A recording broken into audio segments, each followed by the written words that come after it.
Wait,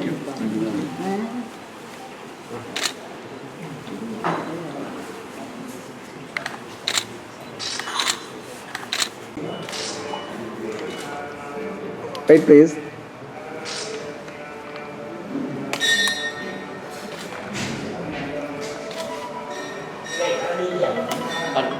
Okay, sir. Thank you.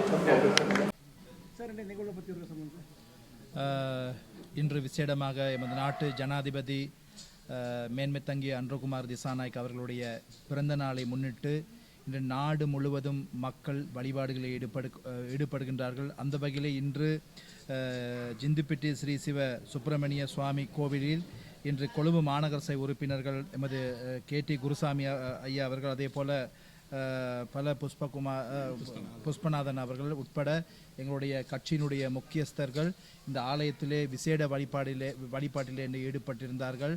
விசேடமாக உங்களுக்கு தெரியும், இன்று இலங்கை நாட்டின் மாத்திரமல்ல, இன்று உலகத்திலே போற்றப்படுகின்ற உயர்த்தி பார்க்கப்படுகின்ற ஒரு தலைவராக எமது நாட்டினுடைய ஜனாதிபதி அன்றகுமார் திசாநாயக் அவர்கள் பார்க்கப்படுகின்றார்.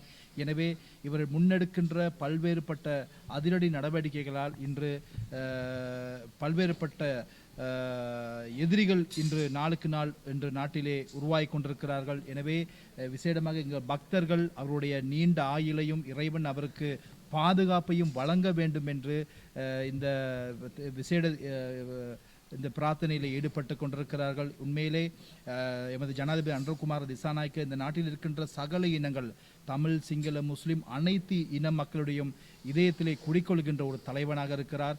இலங்கையில் இதுவரை வந்த எந்த அரசியல் தலைவர்களுக்கும் இவ்வாறு மக்கள் அவர்களுடைய இதயத்தில் இடம் கொடுத்தது கிடையாது. ஆனால் இன்று எமது ஜனாதிபதி அன்றகுமார் திசாநாயக் அவர்களை ஒவ்வொரு குடிமகனும் அவர் இதயத்திலே இன்று சுமக்கின்றார்கள். எனவே நினைக்கிறேன் நிச்சயமாக எங்களுடைய ஜனாதிபதி எங்கள் நாட்டு மக்களுக்கு மிகப்பெரிய மாற்றத்தை தந்து கொண்டிருக்கிறார். மிக விரைவிலே இந்த நாட்டை ஒரு சிறந்த நாடாக மாற்றி இங்குள்ள இருக்கின்ற அனைத்து மக்களுக்கும் சிறப்பான வாழ்க்கையை அவர் பெற்றுக் கொடுப்பார். எனவே அந்த வாழ்க்கையை பெற்றுக் கொடுக்க இந்த நேரத்தில் இந்த ஆலயத்திலிருந்து அவருக்கு இனிய பிறந்தநாள் நல்வாழ்த்துக்களை நாங்கள் அனைவரும் கூறிக்கொள்கின்றோம். இனிய பிறந்தநாள் நல்வாழ்த்துக்கள் எமது ஜனாதிபதி அன்றகுமார் திசாநாயக் அவர்களே.